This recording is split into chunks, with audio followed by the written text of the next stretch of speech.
وبرکاتہ. وعلیکم السلام ورحمۃ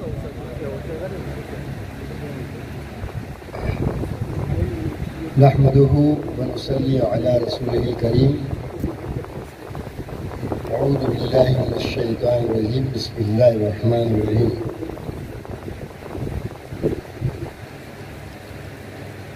قال رسول الله صلى الله تعالى عليه وآله وسلم: طلب العلم فريضة على كل مسلم. صدق رسوله النبي الكريم. محترم حاضرین مجلس، خواتین و حضرات، ہمارے بھائی بیٹے، ہماری بہنیں اور بیٹیاں،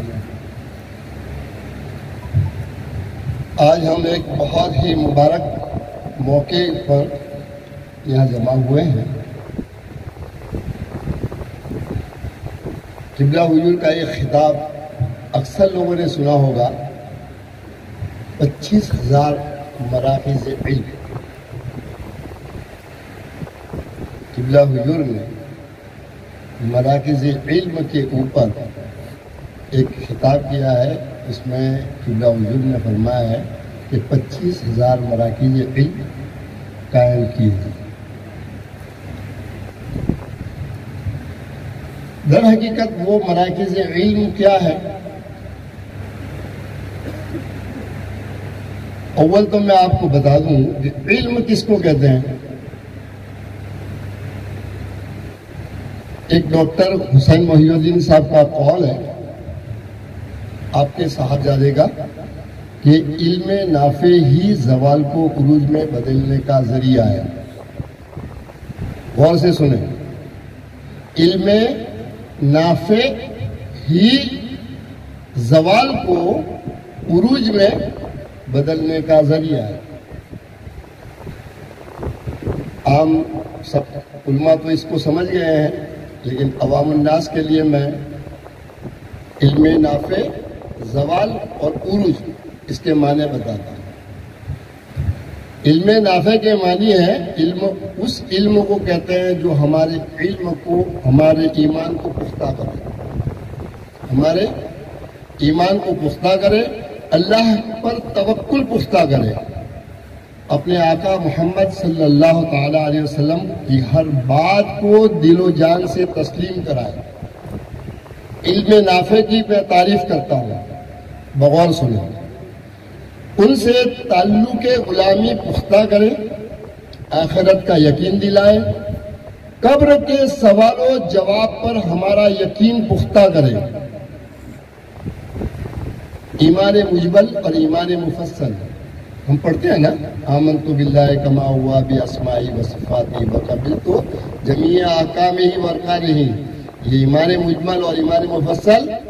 آمنت باللہ و ملائکتہ و کتبہ و رسلہ والیوم الآخر والقدر خیرہ و شرہ من اللہ تعالی.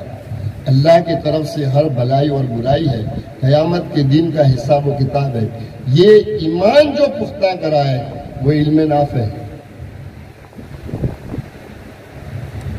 ہمارا عقیدہ متزلزل نہ ہونے دے. ہم کو اہل بیت کے ساتھ محبت کے ساتھ تعلق بنائے رکھیں، صحابہ کرام کا ادب کرائے. یہ علم نافع ہے. اس کے علاوہ جو کچھ ہے وہ علم نہیں ہے، وہ جانکاری ہے.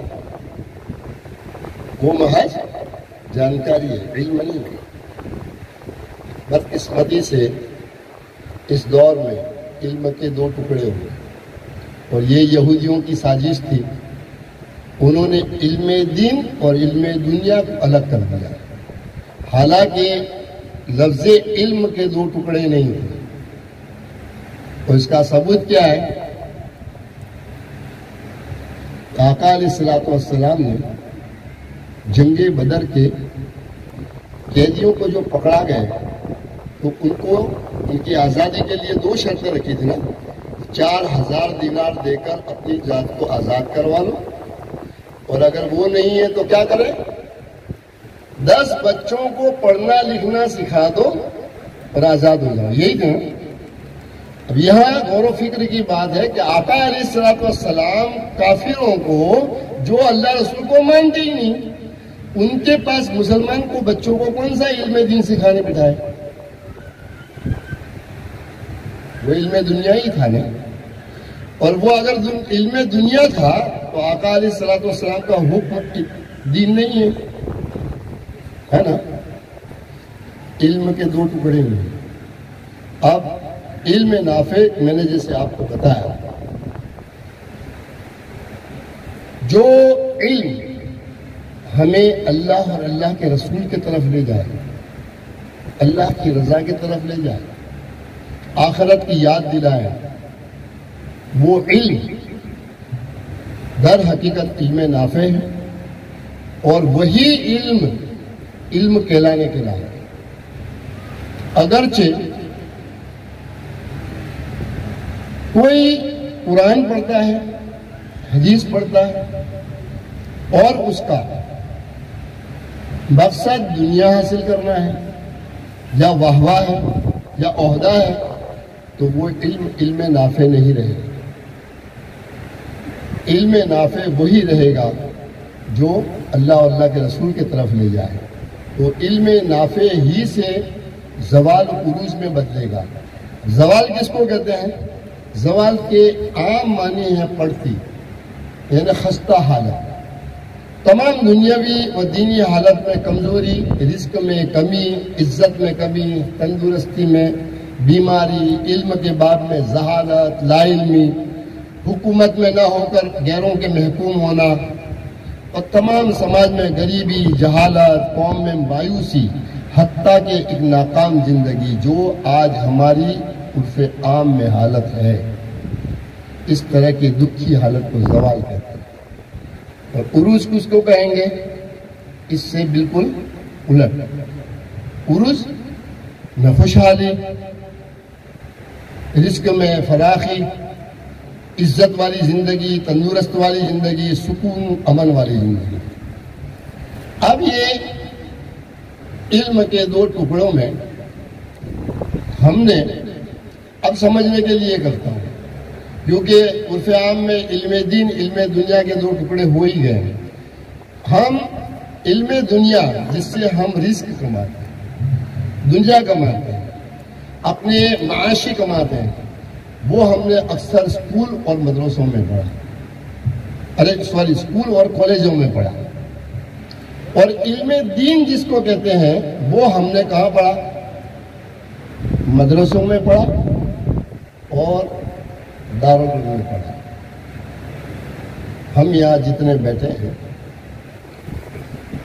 اور ہماری جتنی بستی ہے، اگر اس میں ایوریج وائز گنا جائے آل اوور،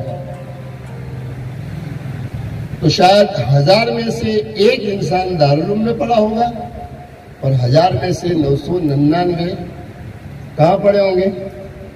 مدرسوں میں پڑھے ہوں گے۔ اب مدرسوں میں ہم نے کیا پڑھا؟ تختی پڑھی، قاعدہ پڑھا، اما کا پارا پڑھا، ناجرہ قرآن پڑھا، اور مولانا ذرا فکر مند تھا تو بچوں کو وضو کے، غسل کے، نماز کے مسئلے مسائل پڑھائے۔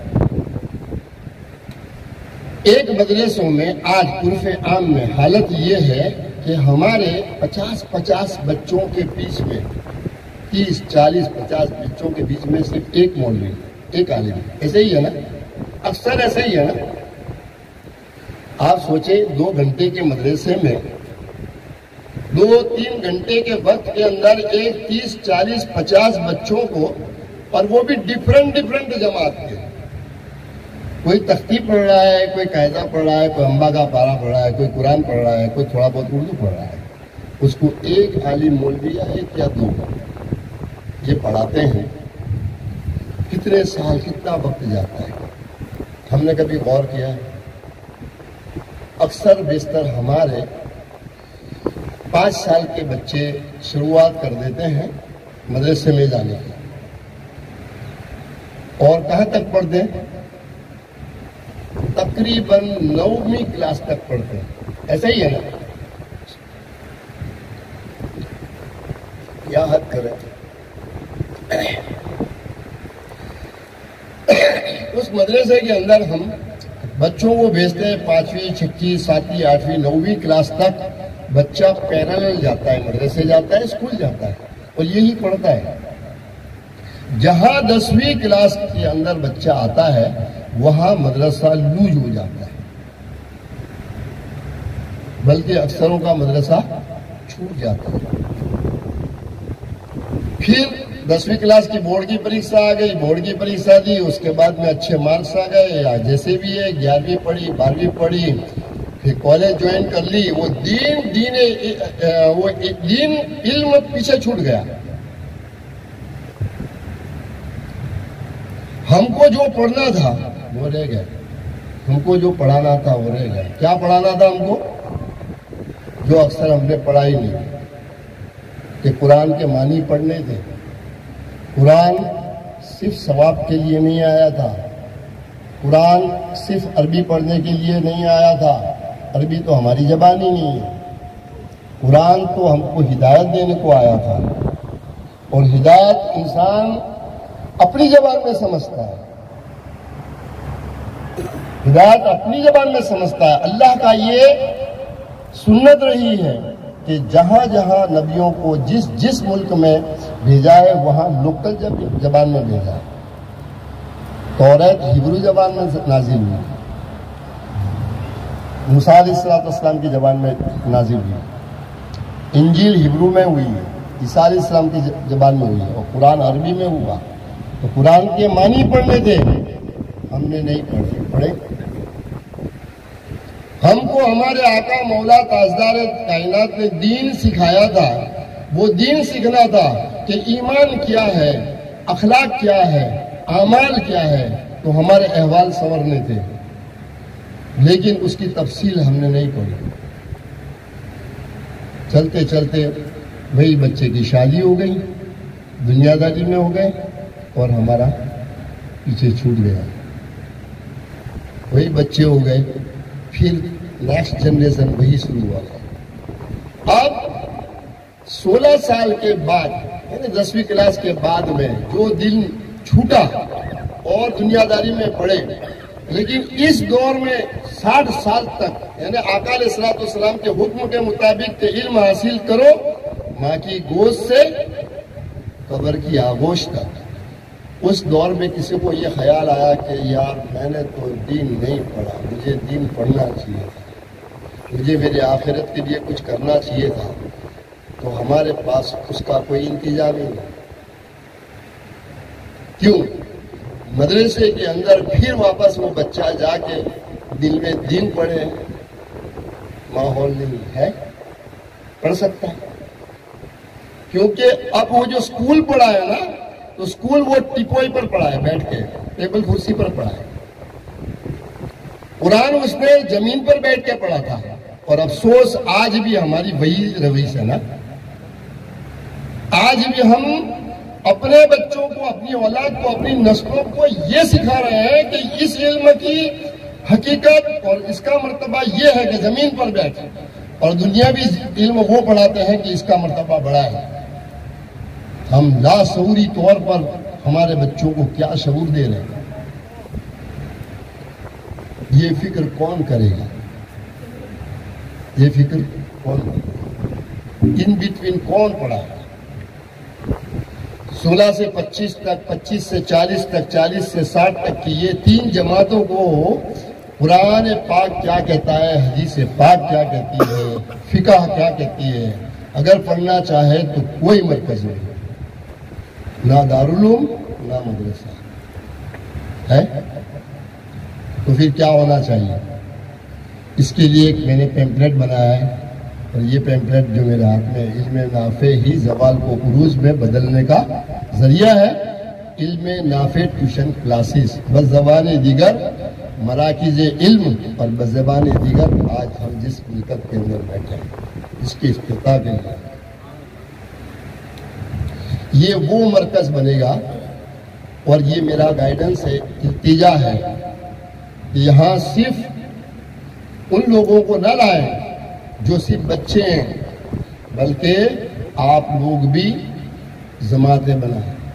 میں نے یہ پیمپلیٹ میں وہ ساری تفصیل لکھی ہے کہ 16 سال سے لگا کے 25 سال تک کے بچوں کی ایک جماعت بنائیں, 26 سال سے لے کے 40 سال کی عمر کی جماعت بنائیں, اور 40 سال سے اوپر تک کی جماعت بنائیں, اور 1 گھنٹہ نکالیں. آخرت جواب دینا ہے. یہ قرآن کل قیامت میں تمہارا گریبان تھامے گا. ہم کو اللہ اللہ کے رسول کو منہ دکھانا ہے. تو اس 1 گھنٹے کے اندر قرآن پاک کے معنی پڑھیں, حدیث پاک منہاج السوی پڑھیں, اور فقہ کی کتابیں پڑھیں, سکھائیں, اور تاریخ اسلام کہ ہمارا عروج کیسے ہوا تھا اور ہمارا زوال کے اسباب کیا ہوئے. پھر اگر اس قوم کو عروج دینا ہے تو ہم کیا کریں گے. یہ فکر آپ بیٹھ کے اجتماعی طور پر جب تک ڈسکشن نہ کرو گے آپ کو پتہ نہیں چلے. اس کے لیے ایک مرکز ہونا چاہیے. بہت بہت مبارک ہے گجرا کے لوگوں کو کہ شاید اون ملکت اپنی خود کی ملکت میں مرکز علم شاید یہ پہلا ہوگا.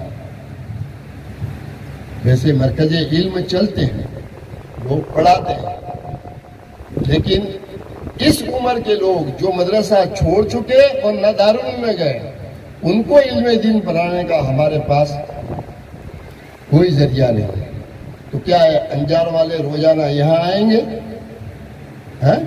بوجھ والے آئیں گے, تو کیا ہونا چاہیے, ہر تعلقے میں ہر گاؤں میں ایک ایسا مرکز ہونا چاہیے کہ جو علم دین علم نافع سکھائے. آخر کار مرنا ہے. قبلہ حضور نے وہ کچھ عطا فرمایا ہے جو ہمارے تصور سے بالا تھا. اللہ وحدہ لا شریک سے ہماری دعا ہے کہ یہ مرکز کو زندہ اور جاوید رکھیں. اور جیسا کہ میں نے ابھی اس کے اندر سنا کہ یہ ہماری بہنوں کے لیے ہے خاص, لیکن اس کو بہنوں کو خاص رکھتے ہوئے نہ رکھیں, بلکہ اس میں جینٹس جو بڑے لوگ ہیں ان کے لیے بھی علم نافع, یعنی قرآن پاک کا ترجمہ علماء بتائیں گا عرفان القرآن سے, قرآن بات کرے گا, آپ پڑھو گے تو. وہ ضروری نہیں ہے کہ کوئی ایسی اسپیشلسٹی لانے کی ضرورت نہیں ہے. ہمارے لوکل علماء عرفان القرآن کا ترجمہ اور اپنی سمجھ کے مطابق بتاتے چلیں. انشاءاللہ تعالی ہدایت کا نور پھوٹے گا.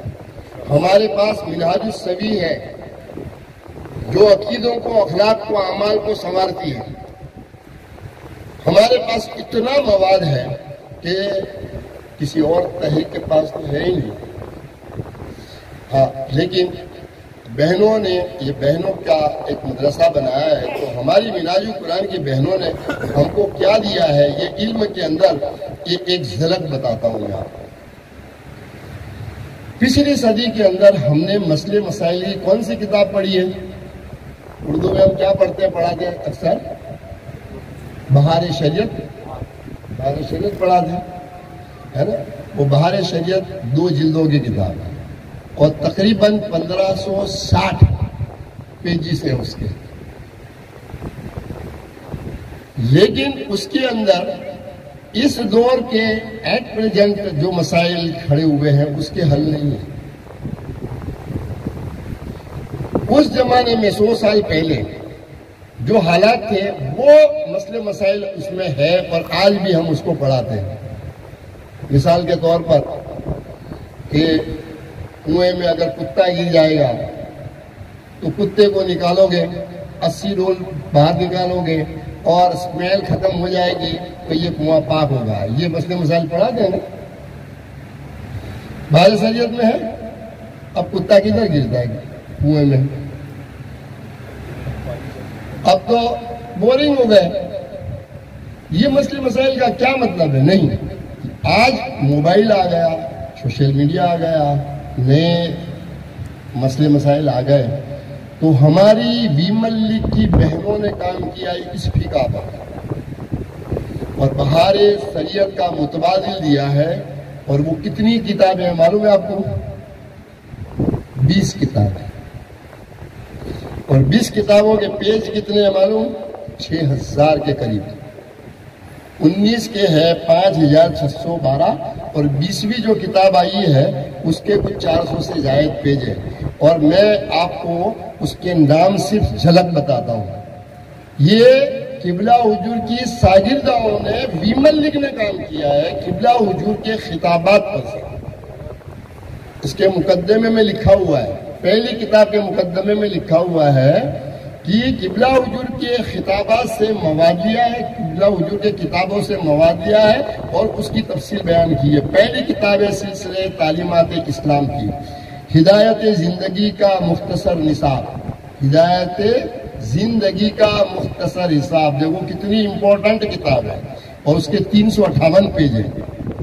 پھر دوسری کتاب ہے اسلام، تیسری ایمان اور چوتھی احسان، حدیث جبرائیل کے تینوں باتیں، اسلام کیا ہے، ایمان کیا ہے اور احسان کیا ہے، اور اس کے پیج کتنے معلوم ہے؟ اسلام کے 426، ایمان کے 238 اور احسان کے 214 پیجز کی کتاب ہے۔ پانچویں کتاب ہے طہارت اور نماز، فقہ آ گیا نا، ابھی ایمان آ گیا، فقہ آ گیا۔ چھٹی کتاب ہے روزہ اور اعتکاف۔ ساتویں ہے حج اور صدقات، اس کے پیج ہے 332 324۔ نکاح و طلاق 504 پیج، نکاح و طلاق کے مسائل اس دور کے مطابق کے 504 پیج کی گئی ہے۔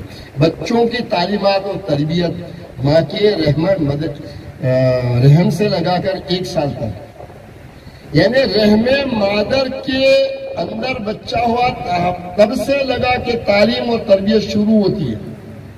یہ کتاب میرے آڈیو میں بھی ہے، یہ تینوں کتاب میں نے آڈیو بک بھی بنا کے دی ہے۔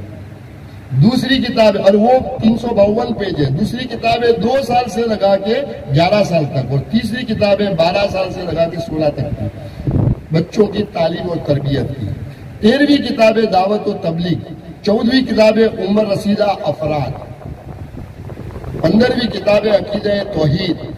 16ویں کتاب ہے عقیدہ رسالت۔ 17ویں ہے حقیقت بدعت۔ 18ویں ہے پردہ، اور 19ویں کتاب ہے وراثت، اور 20ویں کتاب ہے تجارت۔ اور یہ سارا کام 6000 کے تقریب پیجز میں ہماری بہنوں نے کیا۔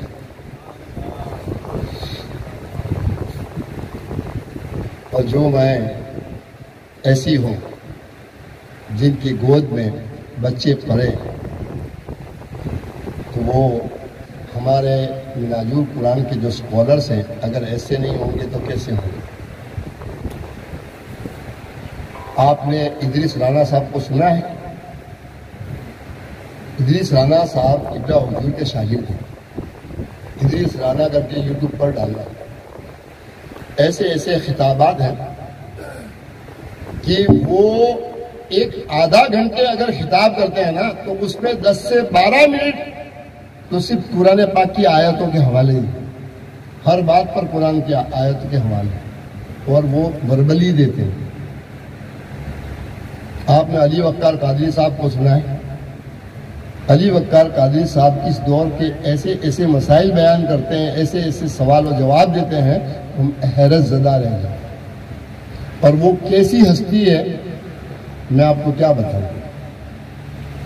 ابھی حالیہ میں، یہ آپ کے ایک تبرک کے لیے بتاتا ہوں، ابھی حالیہ میں عراق کے ٹور پر تھا، میرے اچھے دوست ہیں، میں نے ان کو ویڈیو پر حضرت امام حسین کا زیارت کروائی، امام حسین کی زیارت کروائی۔ اب وہ زندگی میں کبھی عراق آئے نہیں، مجھے کہتے ہیں، میں امام حسین کے روزے اقدس کا ان کو ویڈیو دکھا رہا ہوں، مجھے کہتے ہیں آپ ذرا پیچھے ہٹیں، آپ ذرا پیچھے ہٹیں اور آپ کے سیدھے ہاتھ پر دیکھیں کہ ایک شخص کھڑے ہیں جو مستانی حالت میں، اور انہوں نے ہری کلر کی دورے جالی والی ٹوپی پہنی ہے، اور یہ اس وقت کا کتب ہے، حاضری کو آیا ہے۔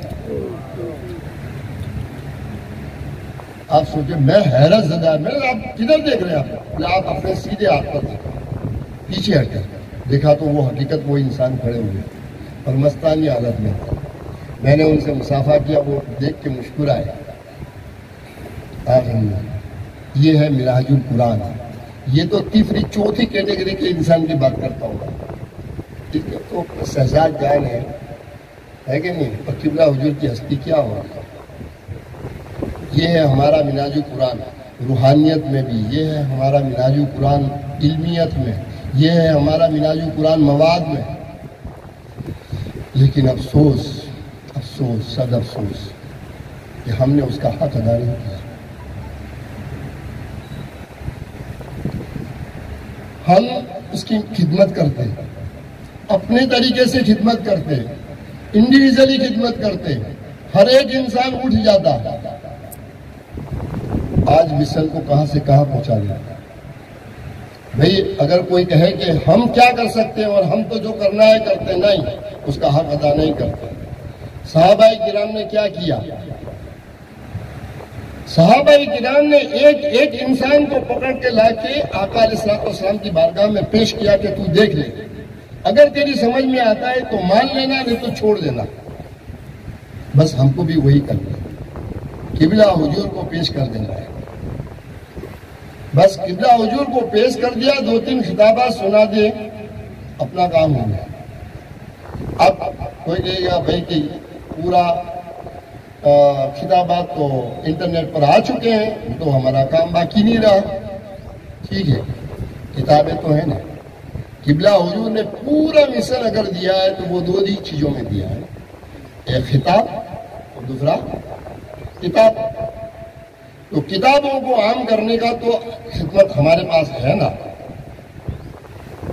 یہ پیمپلیٹ ہے، ایسے کئی سینکڑوں پیمپلیٹ ہے. میں جب لندن سے آیا تھا قبلہ حضور کی، میں وہ اس میں پروگرام میں گیا تھا نا، کیا کہتے ہیں، الہدایہ کے، وہاں قریب 58 طریقے کے پیمپلیٹ رکھے ہوئے تھے، اور وہ سارے پیمپلیٹ میں لے کے آیا. عرفان القرآن کا پیمپلیٹ ہے، اربعینیات کا پیمپلیٹ ہے، میلاد النبی کا پیمپلیٹ ہے. دیکھو میلاد النبی 600-800 پیج کی کتاب ہے. 600-800 پیج کی کتاب کسی کو پڑھنی نہیں ہے، وقت نہیں ہے، وسائل نہیں ہے، اتنی بانٹ نہیں سکتے. تو میلاد النبی کی پوری 800 کتاب کا مقصد تو ایک ہی ہے نا کہ میلاد النبی جائز ہے اور اس کو منانا چاہیے. وہ مقصد یہ ایک پیمپلیٹ میں ہے.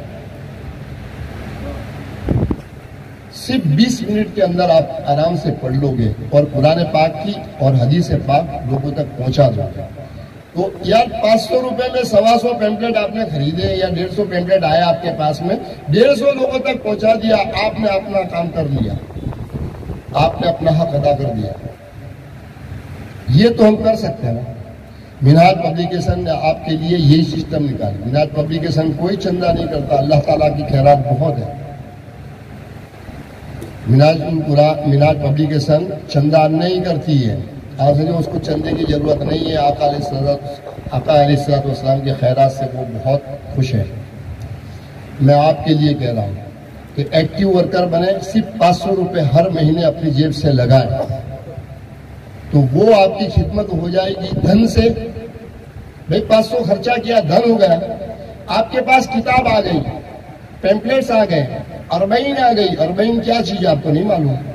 اربعین 40 حدیثوں کا وہ مجموعہ جو ایک ٹاپک پر، ایک مضمون پر ایک محدث مؤلف کرتا ہے.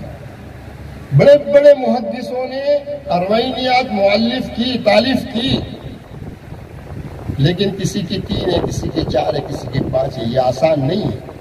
قبلہ حضور نے 57 اربعینیات تالیف فرمائی، اور اہل بیت کی شان میں تو قریب حدیث میں تو 200 کتابیں. ایک حدیث پاک امت تک پہنچا دینے کا اجر اتنا بڑا حدیث پاک میں آیا ہے. اس پیمپلیٹ کے اندر وہ اربعین 15 روپے کی ایک اربعین ہے، 40 حدیث پاک ہے. بھائی علم غیب پر اربعین ہے، میلاد النبی پر اربعین ہے، حضور پاک کا تشریح اختیار پر اربعین ہے. جو نہیں مانتا صرف اربعین دے دو، اس کے اندر حوالے ہیں. ایک مفتی یحییٰ صاحب کرتے اہل دیوبند سے ہے. جب میں نے ان کو یہ اربعین کا پورا سیٹ دیا وہ 2-3 منٹ تک گم ہو گئے. میں نے کہا حضرت کیا بات ہے؟ بولے ایک حدیث پاک کا حوالہ تلاش کرنے کے لیے سر سے پیر تک پسینہ آتا ہے. یہ ڈاکٹر طاہر القادری صاحب نے 40 حدیث پاک ایک مجموع پر اور ہر حدیث پاک کے 4 5 6 اسناد ہے. کوئی میں تو 10 12 حوالے ہیں اور ایسے 40 مجموع کے اوپر اربعین. یہ ڈاکٹر صاحب کام کب کرتا ہے؟ علم والا علم کو سمجھ سکتا ہے نا. آپ صحیح بات سوچے آپ. تو یہ اربعین ہم ایسے ہی لوگوں تک پہنچا دیتے ہیں. وہ محدثوں کا کام کر دیتے ہیں. ہم جاہل بنتے ہیں.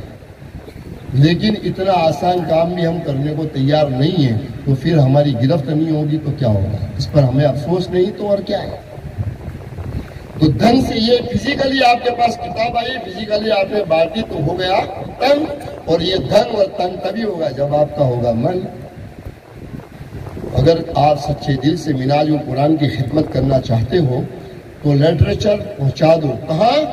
اپنے گھروں میں, اپنے رشتہ داروں میں, اپنی مساجدوں میں اور ایسے مراکزوں میں.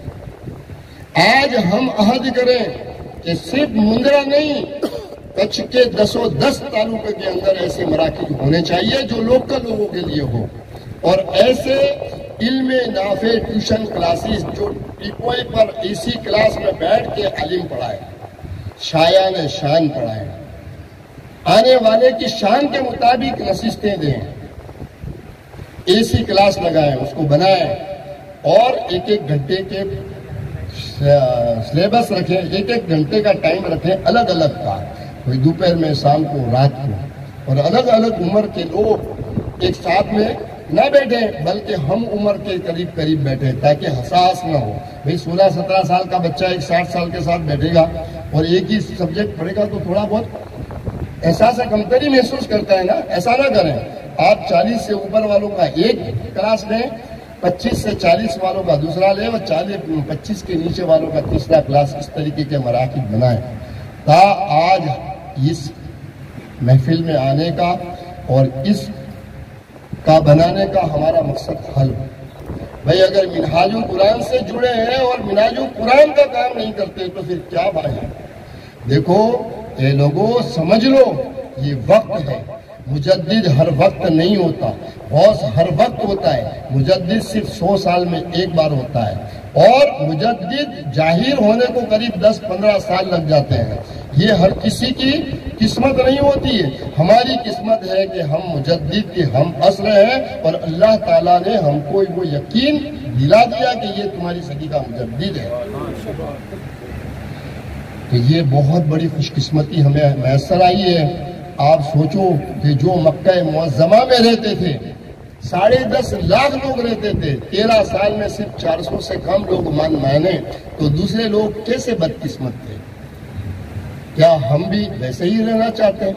ہم تو اس زمانے میں پیدا نہیں ہوئے, لیکن بلا تصویر و بلا مثال اگر غوث پاک کے زمانے میں ہوتے اور غوث پاک کو نہ مانتے ہوتے تو ہم سے بڑا بدقسمت کون ہوتا؟ غریب نواز کے زمانے میں ہوتے اور غریب نواز کو نہ مانا ہوتا تو ہم سوچنے والی بات ہے. بھئی دیکھیں 10.5 لاکھ میں سارے تو دشمن نہیں تھے, سارے دوست نہیں تھے تو سارے دشمن بھی نہیں تھے نا. 1000 ہی انسان تو آئے تھے نا. تو یہ 1000-2000 انسان, وہ 400-500 انسان, یہ 2,500 انسان جو محمد رسول اللہ کو جانتے تھے, چاہے دوستی میں چاہے دشمنی میں. اس کے علاوہ جو 10,47,000 وہ کیا کرتے تھے؟ وہ ہماری طرح کرتے تھے. ہم اپنے بچوں میں گم, اپنے بزنس میں گم, ہم اپنے کاروبار میں گم. کیا دین کیا مذہب, کچھ نہیں. وہ وہی کرتے تھے. تو کیا جو وہ زمانہ پا کے بھی خوش قسمت ہوئے نہ ہوئے, بلکہ کل قیامت میں سب سے زیادہ حسرت اور سب سے زیادہ دکھی وہی لوگ ہوں گے جو محمد رسول اللہ کے زمانے میں ہوں گے اور محمد رسول اللہ کو نہیں مانا ہوگا. بلا تسبیح و بلا مثال, درجہ بدرجہ اللہ نے ہم کو اس صدی میں پیدا کیا ہے. اس صدی کے اندر جو لوگ قبلہ حضور کو نہیں مانے ہیں کل قیامت میں پچھتائیں. لیکن پچھتانا ہماری قسمت بھی ہے اگر ہم نے خدمت کا حق ادا نہیں کیا. بس میں نے آپ کو بہت کچھ ٹائم لے لیا, شاید میرے ٹائم سے بھی زیادہ ٹائم لے لیا ہے, لیکن اس کے علاوہ تو کیا تھا، ہے نا؟ تو اللہ تعالیٰ حضور پاک کے صدقے میں، میرے قبلہ حضور کے صدقے میں ہم کو اس مشن کے ساتھ جوڑے۔ میں آپ کو اور حمید صاحب کو ایک چیز دے کے جاتا ہوں کہ آپ ایکٹیو ورکر بنائیں۔ یہ ایکٹیو ورکر کے فارمز کی بکس دے کے جاتا ہوں میں، اور اس کی کاپی بھر کے دیں۔ میں نے یہ انتظام کیا ہے کہ ہر مہینے آپ کو فون آئے گا، اور آپ کو پیسے دے دیے تو تھینک یو، نہیں دیے تو ریمائنڈر ہے، اور آ گئے ہیں تو آپ کو اس کے لٹریچر آپ جو مانگو گے وہ آئے گا۔ بھائی قرآن پاک کا ترجمہ کوئی معمولی بات نہیں ہے، صرف ترجمہ ہم نے 50 روپے میں دیا، 50 روپے اس کی پروڈکشن کاسٹ نہیں ہے، لیکن عرفان القرآن ترجمہ ہدایت کا نور ہے، لوگوں تک پہنچانا ہے اس کو، تو ہم نے اس کو صرف 50 روپے میں رکھا ہے۔ تو جو عربی متن نہیں ہے وہ بلا وجود چھو سکتے ہیں، بلا وجود اس کو پڑھ سکتے ہیں، جسٹ لائک ناول بنا دیا اس کو، جیسے ناول ہاتھ میں ہوتی ہے نا اس طریقے سے۔ تو وہ 500 روپے میں 10 خرید کے لوگوں تک بانٹنا ہوگا۔ اگر یہ بھی نہیں ہو سکتا تو کل قیامت میں آپ کی ہماری گرفت ہونی ہے۔ تو یہ بہت آسان طریقہ بتایا، تو آپ کو فون آئے گا، آپ پریشان نہ ہو، آپ بننا چاہتے ہیں بن جائیں، نہ بننا چاہیں، بھائی کوئی غریبی حالت ہے تو بھی مہینے 100 روپے تو دے سکتا ہے نا، تو 5 لوگ مل کے 500 روپے دیں۔ میں 5 لوگوں کو آئی کارڈ بھی دوں گا مناج پبلیکیشن کا، اور سرٹیفکیٹ بھی دوں گا کہ آپ مناج القرآن مناج پبلیکیشن سے جڑ چکے ہیں، اور یہ قبلہ حضور کا اپروول ہے، یہ پروجیکٹ قبلہ حضور کا اپروول ہے۔ تو خوش نصیب بن جاؤ آپ، اور کتابوں کو گھر سے بھر دو۔ اگر آپ نہیں پڑھ سکتے ہو، آپ کی آنے والی نسلیں آپ کے گھر میں کتابیں ہوں گی تو پڑھیں گی۔ آپ کوئی مہمان آؤ گا تو اس کو تحفے میں دے سکتے ہو۔ الحمدللہ اب تو 200 سے زائد تو ہندی میں آ چکی ہے، اور گجراتی میں کم ہے، لیکن آپ کو خوشخبری سنا دوں، اور انشاءاللہ تعالی یہ میں کچھ کی کمیٹی کو ذمہ داری سونپتا ہوں آج، کہ جب عرفان القرآن گجراتی میں مکمل ہو چکا ہے، بلکہ 20 پارے پروف ریڈنگ جو ہو چکی ہے، صرف 10 پارے پروف ریڈنگ باقی ہے، جب اس کا لانچنگ پروگرام ہوگا تو ہم کچھ میں کریں گے، اور انشاءاللہ قبلہ حضور سے عرض گزارش کریں گے، موقع و محل ہوگا تو ہم لائیو کانفرنس بھی کرائیں گے، وہ بھی 50 روپے میں آ رہا ہے۔ گجراتی جواب ہے، بھاشانتر، لپیانتر نہیں، بھاشانتر، شدھ گجراتی میں لکھیلو چھے۔ تو یہ وہ میں نے آپ کو ذمہ داری سونپی ہے، آپ ایکٹیو ورکر بنیں اور کتابیں منگائیں پڑھیں، اور ایسے مراکز ہر تعلقے میں بنائیں، یہی میرا پیغام ہے۔ السلام علیکم ورحمۃ اللہ وبرکاتہ۔